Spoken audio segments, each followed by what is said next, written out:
In a standard legal context, outside of anything we know about ICE or stop ICE or whatever's going on, if there is an agent for officer or agent for any reason in front of a vehicle, did she act in such a way that he was legally justified in shooting her? He would have been legally justified if he wasn't an officer. If you or I were in front of our vehicle and she engaged in the same conduct, we would also have a reasonable perception that she was presenting as an imminent threat of deadly unlawful force, and we could use deadly force to defend ourselves from that car attack, that apparent car attack. So it doesn't matter whether she was actually trying to attack him with the car. All that matters is, did he have a reasonable perception that he was being attacked with the vehicle? And that's incontestably true. Anybody in that position, the tires spin up, the car lunges forward, you're in front of the car, she sees you, she's looking right at you. Yeah. Anybody would feel that they were being threatened by that vehicle. And the left omits that the tires are pointed slightly to the left when they first spin out on the ice. I don't even know if the officer could see the. He can't. Right, probably. But that shows the intention of Renee Good as the driver. I would argue that I don't think she was trying to kill him, but she had reckless disregard for his well-being in her attempt to escape. The wheels are tilted slightly left and they spin out quickly on the ice, indicating she accelerates. What that means is Jonathan Ross heard the acceleration. For sure. He sees a vehicle, he can't see the tires, and he hears the engine rev, Yep. so he goes for his gun. Yep. But the question that people bring up is, the first shot goes to the windshield, but that's likely not the shot that killed her. According to the autopsy report, it was a bullet, I believe, to the side of her head, indicating that it was the two shots through the side of the window. Does that mean anything legally? Not particularly. There's two rationales for justification for those two shots. One is there's a reaction time that occurs in self-defense. You know, before you start using force in self-defense, you have to perceive the threat, you have to evaluate it, you have to make a decision. I want to defend myself. You present your gun, you press a trigger. All that takes time. It also takes time to stop using force. And the law recognizes this. When it's a rapid sequence of shots like that was, it's really one use of force event. There's a slight delay in starting and there's a slight delay in ending. But another justification is he's privileged to use deadly force to defend not just himself, but any other innocent person that could be threatened by this woman using her car as a weapon. And there were plenty of other people around.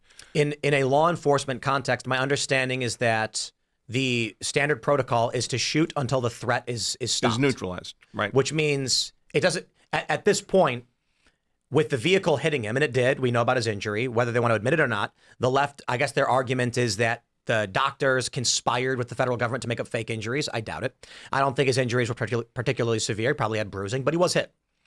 The threat is not neutralized if the woman is still driving the car. Right. And that's actually a third legal rationale. So as a fleeing felon, a dangerous fleeing felon, you're allowed to use deadly force to keep a dangerous fleeing felon from departing the scene. If she had been standing, not in a car, but she had a gun and she shot at him and missed and then ran away with her gun, he'd be privileged to shoot her to prevent her from fleeing with that deadly weapon. In this case, of course, her deadly weapon wasn't a gun, but it was a car. There was a video I saw where a guy is, I don't know exactly how it went down, but these are videos, you get all these body cam footage videos on Instagram. There's a guy who's holding one by the neck. I don't believe he's armed, and he's walking backwards because there's a cop. I think he was trying to rob a liquor store. Maybe there's serve a warrant. He's backing out while the cop is screaming at him to let go of the woman. He exits the building, throws the woman and turns to run, and the cop shoots him in the back, killing him. And my understanding is that was found to be justified because he had already expressed intent to murder. And so the perception from the officer was choking out this woman and dragging her by the neck is a threat against her life. He needs to stop this guy now who's fleeing because regardless of whether you have a weapon, he's expressed intent to murder somebody. Yeah, so the famous Supreme Court case is Tennessee versus Garner, Graham v. Connor. They don't say you can't shoot a criminal who's running away. They say you can't shoot a criminal who's running away who's apparently no longer a threat to anybody and did not commit a crime of violence in the first place. That kid who maybe tried to steal something from a car and now is fleeing the police and climbs over a fence, you can't just shoot that kid off the fence. But if they committed a crime of violence or they're a continuing threat, you can use deadly force to stop them from fleeing. I think in Texas you can, right? Well, you're thinking of defense of property law in Texas. Yeah. So Texas is the one state where someone steals your personal property and they're fleeing with You it. can kill them. The law says you can use deadly force to prevent them from fleeing with your property. And I've seen that applied, and I've seen it work. But just remember, I always have to caution people. You do this, you kill someone, you could be put in front of a jury, and the jury could just decide they don't like that law and convict you anyway.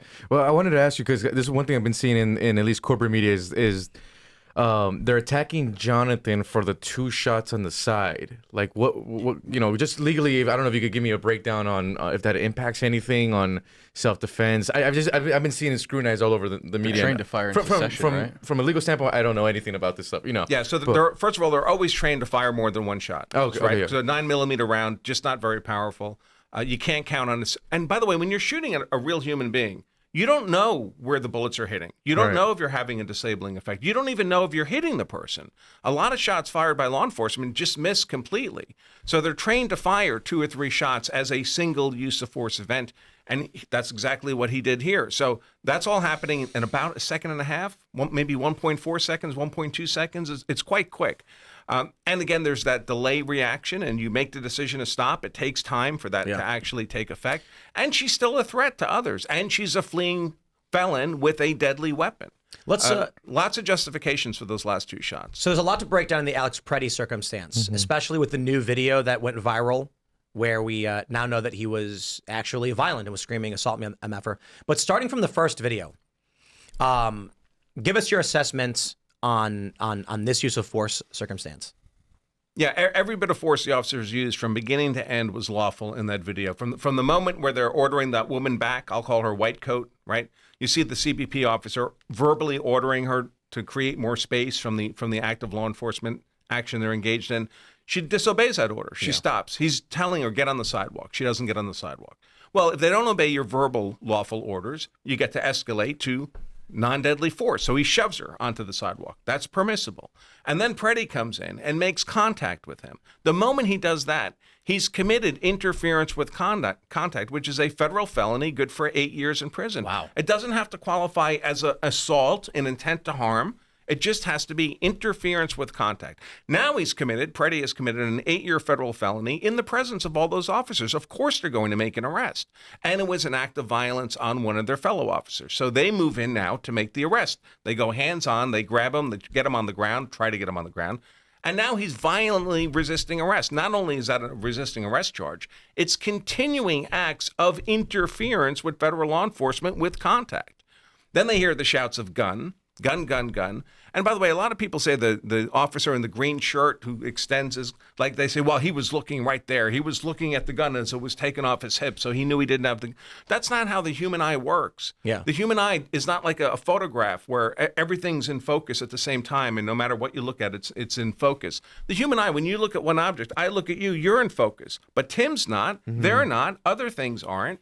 And I could be looking over Tim's shoulder at that fake tree behind him, and that tree's in focus, but Tim's not, even though my eyes are aligned with him. I suspect that officer was actually looking over Preddy's shoulder because his hands would have been in front of him, and the hands are normally what's the threat. You want to see what's going on with the suspect's hand. And what did he have in his hand? And didn't even see the gun coming off the hip.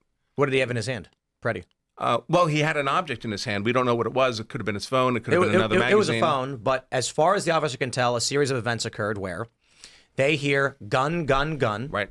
Preddy reaches around where the holster was, spins around holding a black object as a shot rings out. Right.